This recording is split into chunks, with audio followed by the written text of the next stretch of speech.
இந்த கூட்டத்தில் எல்லாரும் ஏஞ்சி போகிறாங்க. ஏடா பழைய பெருங்காயிட்ட பாப்பா அப்படின்னு அவங்க நிர்வாகிகள் தான் ஏஞ்சி போகிறாங்க. ஒன்றும் பொதுமக்கள் இல்லை, பொதுக்கூட்டம் இல்லை.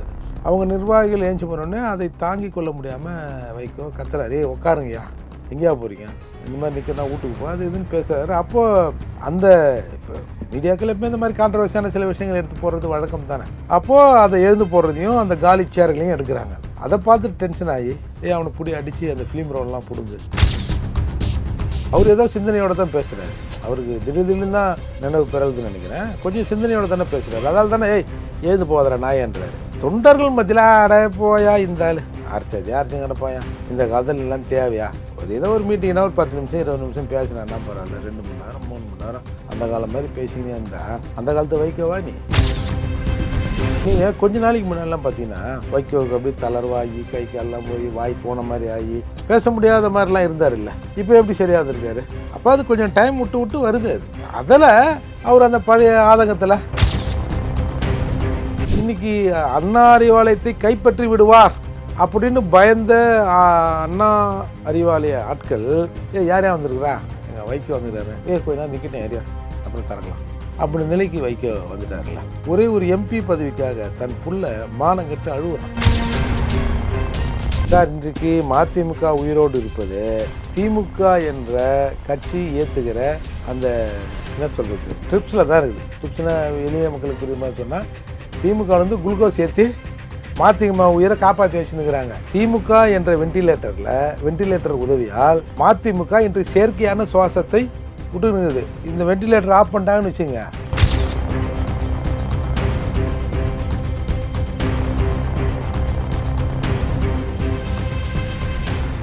ரியல் ஒன் நண்பர்கள் உறவுகள் அனைவருக்கும் வணக்கம். முக்கியமான தகவல்கள் பலவற்றை பகிர்ந்து கொள்ள இப்போது நம்முடன் இணைந்திருப்பவர் புரட்சி தமிழகம் கட்சி தலைவர் வழக்கறிஞர் ஏர்போர்ட் மூர்த்தி அவர்கள். வணக்கம் சார். விருதுநகர்ல மதிமுக கூட்டத்தில் பத்திரிகையாளர்கள் தாக்கப்பட்டிருக்காங்க. அந்த நிகழ்ச்சியில காலி நாற்காலிகளை படம் எடுத்துட்டு இருந்த பத்திரிகையாளர்களை தாக்க சொல்லி வைகோ அவர்களே அந்த மேடையிலிருந்து ஒரு முழக்களை அரைக்கூவலை விடுறாங்க. மதிமுக தொண்டர்கள் கொடூரமான முறையில் தாக்குதலில் ஈடுபடுறாங்க. பத்திரிகையாளர்கள் காவல் நிலையத்தில் புகார் கொடுத்துருக்காங்க. இதை எப்படி பார்க்குறீங்க? மருத்துவமனையில் கொஞ்சம் பேர் அட்மிட் ஆகிருக்காங்க. மருத்துவமனையிலையும் அட்மிட் ஆகியிருக்காங்க. லூசு முட்டிச்சு போல வைகோவுக்கு. அதாவது நான் முன்னாடியே சொல்லியிருப்பேன், parliament tiger Vaiko. Rajiv Gandhi prime மினிஸ்டராக இருக்கும்போது நீ பிஎம்னு தெரியும், நீ பிரைம் மினிஸ்டரா இல்லை பிக்னிக் மினிஸ்டரா, ஊராக சுற்றினுங்கிற, ஆன்சர் மை கொஸ்டின் அண்ட் கோ, என் கேள்விக்கு பதில் சொல்லிட்டு வெளியே போட அப்படின்னு சொன்னார். அப்போ எல்லாரும் சொன்னாங்க, அண்ணன் பயங்கரமான ஒரு வரி புலி, வன்னி புலி, அந்த புலி இந்த புலி.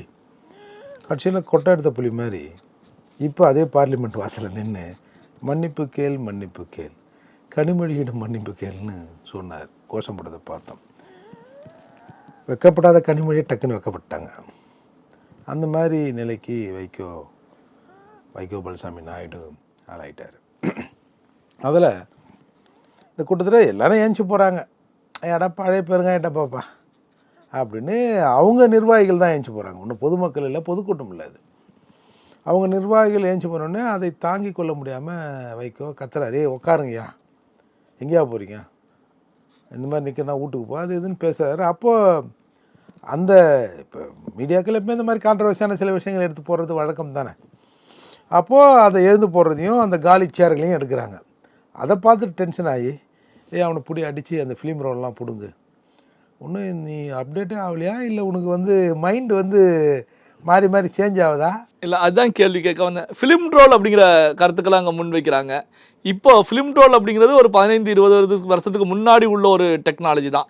இப்போ டெக்னாலஜியாக டெவலப் ஆகிடுச்சு, அதை பயன்படுத்தியிருக்காங்க. அப்போ வைகோ ஒன்று புரிஞ்சுக்கணும், பழைய கேசட் இப்போ விற்காது. இப்போ எல்லாம் சிடி பென்ட்ரைவு அது இதுன்னு ஆகிப்போச்சு. இல்லை, வெறும் சின்ன சிப்பு மாதிரி ஆகிப்போச்சு. இப்போது இவர் இன்னும் சிடி விற்றுனு டேப் விற்றுனுக்கிறாரு. அந்த ஸ்கொயரில் 2 டேப் போடுவோமே, அந்த டேப்பை விற்றுன்னு தான் எவனாவது வாங்குவானா? அதை வைகோ முதல்ல புரிஞ்சுக்கணும். அவர் வந்து ஒரு நல்ல தமிழ் கற்றறிந்த தெலுங்கர் என்பதில் மாற்றம் இல்லை.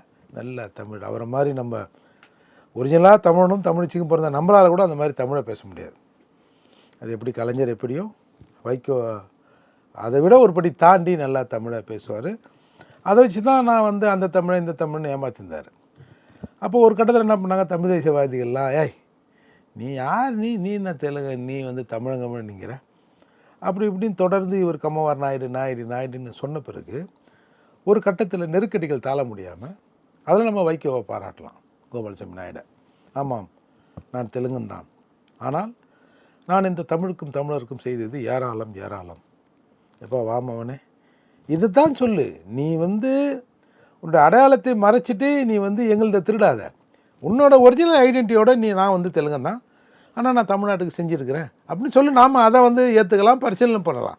ஒட்டுமொத்தமாக பொய்யை இப்படி சொல்லாதீங்க அப்படின்லாம் சொல்லி அவர் ஒரு நிலைக்கு வந்தார். இன்றைக்கு அவருக்கு பைத்திய முச்சின்னு நினைக்கிறேன். அப்படி இல்லை, இந்த மனப்பிழர்வு வரும்ல, வயசாயிட்டா இப்படி தனியாக பேசின்னு போவாங்க, யாரோ வந்து நம்மளை அடிக்கிற மாதிரி. இப்போ சில வீடுகளில் முதியோர்கள் வந்து புகார் கொடுப்பாங்கள்ல, என்னை யாரோ கொல்ல பார்க்குறாங்க, என்னை என் பிள்ளை அடிக்க பார்க்குறான், என் மருமக விஷம் வச்சுட்டான், என் பையன் வந்து என்னை மிரட்டி கையெழுத்து வாங்குறான், இதையோ ஒன்று கையெழுத்து வாங்கினா சொத்து பத்திரத்தால் எழுதி வாங்கிட்டான் அப்படின்னு இந்த மைண்ட் சேஞ்ச் ஆகும்ல. ஒரு காலம் அந்த கண்டிஷனில் இருப்பார்னு நினைக்கிறேன் வைகோ. இல்லை, அதாவது கட்சியை பொறுத்த வரைக்கும் கட்சி நிர்வாகிகள் மட்டத்தில் தொடர்ச்சியாக பேசிக்கிட்டே இருக்காங்க. அதாவது ஒரு 45-50 நிமிடத்துக்கு மேலாக தொடர்ச்சியாக பேசிக்கிட்டே இருக்காங்க. ஆனால் வந்து அந்த தொண்டர்கள் எந்திரித்து, நிர்வாகிகள் எந்திரித்து வெளியே சொல்லக்கூடிய நிகழ்வு தான் வைகோவுக்கு வந்து அங்கே ஒரு கோபத்தை உருவாக்கியிருக்கு. அப்போ பொது வெளியில் நம்ம வந்து பத்திரிகையாளர்கள் இருக்கும்போது, லைவ் டெலிகாஸ்ட் போய்கிட்டு இருக்கும்போது ஒரு கருத்துக்களை மைக் முன்னாடி பேசணும் அப்படின்னா இது கட்சிக்கு ஒரு பெரிய பாதிப்பை ஏற்படுத்தும் அப்படிங்கிற சிந்தனை இல்லாமல் பேசியிருக்கிறாரா? அப்படியா நீங்கள் அதை எடுத்துக்கிறீங்க? அவர் ஏதோ சிந்தனையோடு தான் பேசுகிறாரு. அவருக்கு திடீர்னு தான் நினைவு பிறகுதுன்னு நினைக்கிறேன். கொஞ்சம் சிந்தனையோடு தானே பேசுகிறாரு. அதால் தானே எழுந்து போதற நாயன்றாரு.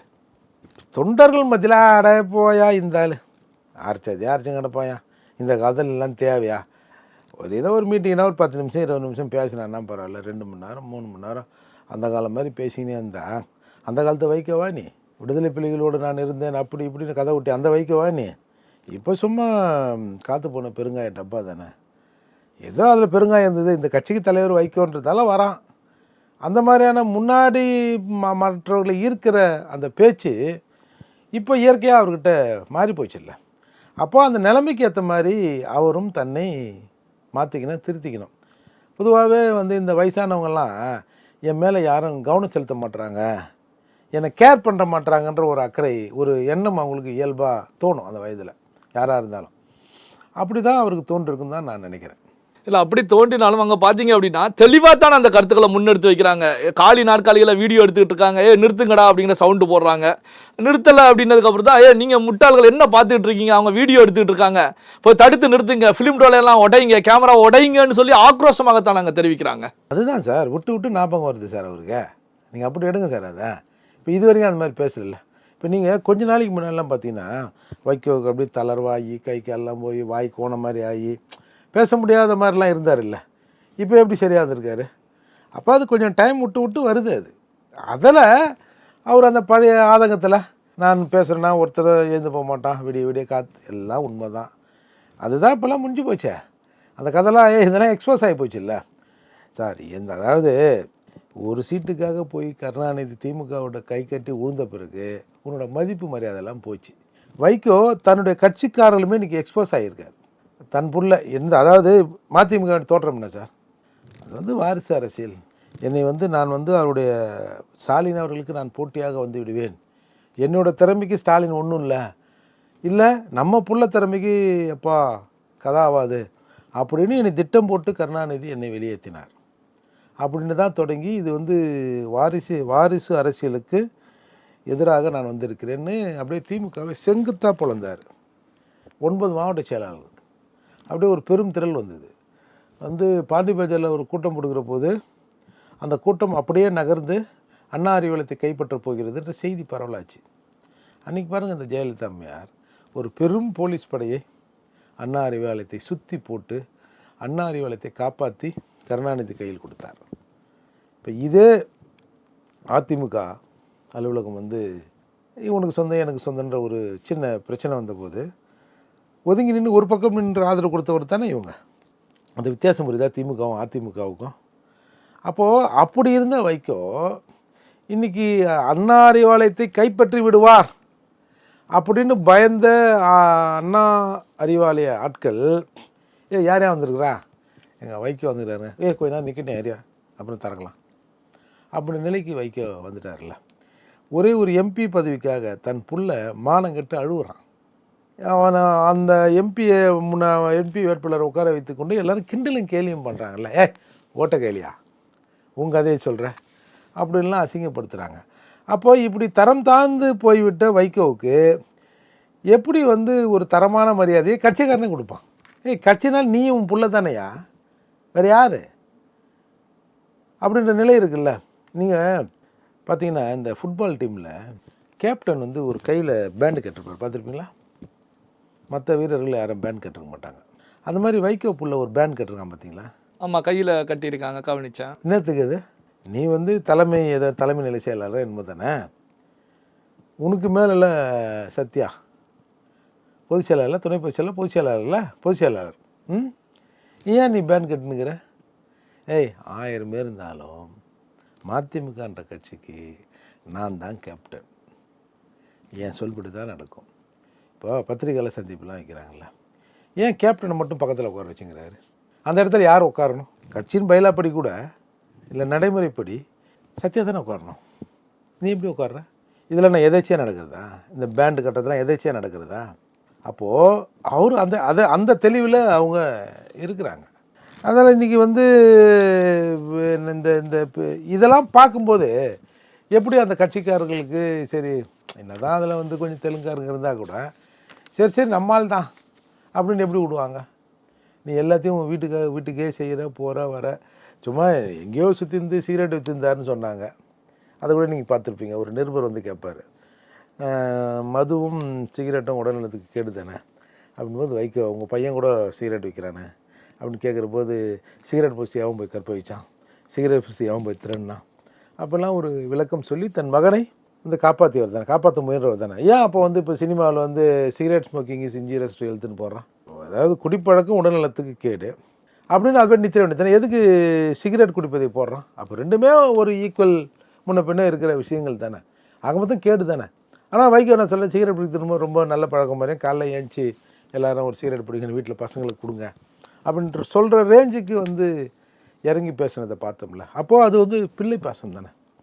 அந்த பிள்ளை பாசம் தான் இன்றைக்கு விஷமாக மதிமுகவில் மாறி இருக்கு. மதிமுகன்னு ஒரு பெரிய கட்சி இல்லைன்னு வச்சுங்க, இன்றைக்கி கூட ஏதோ மாநாடு போல இருக்குது, வரவையில் கூட ஏதோ வண்டியில் போயின்னு இருந்தாங்க. சரி, ஏதோ வைகோ கூட கொஞ்சம் நக்கி தின்னவன் பொறுக்கி தின்னவங்க அப்படியே ஏதாவது கொஞ்சம் பேர் அப்படி இருப்பாங்க. இப்போ மதிமுகவுடைய கூட்டத்தில் ஆள் இல்லாத நாற்காலிகள் இருக்கக்கூடிய சூழ்நிலையில் தான் வைகோ அவர்கள் பேசிக்கிட்டு இருக்காங்க அப்படின்னு சொல்லி திமுக தலைமையை பொறுத்த வரைக்கும் சீட்டுடைய எண்ணிக்கையை குறைத்து விடும் அப்படிங்கிற நிலையில தான் வைகோ அங்கு பத்திரிகையாளர்கள் மீது கோவப்பட்டார் அப்படின்னு பார்க்கலாமா சார்? இன்றைக்கு மதிமுக உயிரோடு இருப்பது திமுக என்ற கட்சி ஏற்றுகிற அந்த என்ன சொல்கிறது ட்ரிப்ஸில் தான் இருக்குது. ட்ரிப்ஸ்னால் எளிய மக்களுக்கு புரியுமா சொன்னால், திமுக குளுக்கோஸ் ஏற்றி மதிமுக உயிரை காப்பாற்றி வச்சுன்னுக்கிறாங்க. இல்லை, இப்படி கூட சொல்லலாம், திமுக என்ற வெண்டிலேட்டர் உதவியால் மதிமுக இன்று செயற்கையான சுவாசத்தை விட்டுனுங்குது. இந்த வெண்டிலேட்டர் ஆஃப் பண்ணிட்டாங்கன்னு வச்சுங்க, மதிமுக செத்துரும், ஒன்றுமே நடக்காது. மதிமுக என்ற கட்சி எங்கேயாவது போய் நின்று ஒரு கவுன்சில் ஆக முடியுமா? ஏதோ பாவ புண்ணியம். சரி, அப்போ கூட திமுக நிறைய எதிர்ப்பு வந்தேன், இருந்தாலும் என்ன நான் பேசினா எதுக்கியா, சரி எதுக்கு ஒரு 4 ஓட்டை விடுவானே, இல்லைன்னா இப்போ இந்த பக்கம் இந்த ஆள் போய் அங்கே போய் நின்றுங்கண்ணே திரும்பி பழைய மாதிரி கண்ணாமன்னு தான் பேசுவான், எதுக்கு அதெல்லாம் ஊரில் பிடிச்சி போடுங்க, ஒரு எம்பி தானே என்ன ஆகிடப்போகுது அப்படின்ட்டு தான் திமுக அதுக்கு கொடுத்தாங்க. அதால் இன்றைக்கு மதிமுக சுவாசிப்பது ஒரு செயற்கை சுவாசம். அந்த செயற்கை சுவாசம் திமுக தான், அது நல்லா தெரியும் அவங்களுக்கு. இப்போ என்ன, இப்போ நீங்கள் இப்போ அண்மையில் சொன்னார், நாங்கள் 12 தொகுதியில் நிற்க வேண்டிய நிர்பந்தத்தில் இருக்கிறோம். துறை வைகோ தெரிவித்தாங்க. ஆனால் வைகோ அவர்கள் அதுக்கு மறுப்பு தெரிவித்தாங்க. அவர் ஏதோ பேசும்போது 12 தொகுதின்னு சொன்னாங்க, ஆனால் நாங்கள் அதை எதிர்பார்க்கல அப்படிங்கிற பயம் இருக்குல்ல, அதான் பயம். ஏதோ 2-3 சீட்டை கொடுப்பான், ஒரு 5-6 கொடுப்பான், 6 கொடுத்தாங்க போல லாஸ்ட் டைமு, ஒரு 6 கொடுப்பாங்க, அதையும் மண்ணை போட்டுறாதடா சாமி, அங்கீகாரம் பெருசு இல்லைடா, எங்கேயாவது ஒரு மூலையில் மதிமுகன்னு ஒரு பேர் வரணும். அங்கீகாரம் வாங்கி என்ன பண்ண போகிறோம் நம்மனா? இன்றைக்கி அங்கீகாரம் வாங்குவோம், இன்றைக்கி 6 நாளைக்கு 16, அப்புறம் 25, அப்புறம் ஆட்சியாக பிடிக்க போகிறோம், ஒன்றும் கிடையாது. இருக்கிற வரைக்கும் என் மகனை ஏதோ நான் பண்ண புண்ணியம் நீ வந்து எனக்கு பிறந்த இருக்கிற வரைக்கும் ஒரு எம்பி ஆகியமே எம்எல்ஏ ஆகியமே ஓட்டின்னு போடா. நீ என்னடா 4 வாங்கி கொடுத்து 4 பேருக்கு கட்சியில் இருக்கிறவனுக்கு என்ன கொடுக்குற நிர்பந்தங்குதா? நீ ஒரு எம்பிஆர் என் புள்ள அப்படின்ற சிந்தனைக்கு வைக்க வந்துட்டார் சார். அதால தான் வந்து அவர் வந்து 12 நிர்பந்தம், எங்களுக்கு அங்கீகாரம் 12, அதால் 12 சீட்டு. ஆமாம், கொடுத்தவொடனே அப்படி ஜெயிச்சு கீச்சிடுவாங்க அப்படின்னு அவர் கேட்க, இவர் ஏய் துண்ட சோத்துல மண்ணு போட்டுறாதரா, பிரியாணி கேட்குற, ஏதோ கஞ்சம் ஊற்றினுக்கிறான் குடிச்சுன்னுக்குறோம், அதையும் கெடுத்து விட்டுருவ போல இதுன்னு வைக்கோட பதில் தான் அது. பல்வேறு முக்கியமான தகவல்கள் செய்திகளை நம்முடைய உறவுகளுடன் பகிர்ந்து கொண்டதற்கு நன்றி சார்.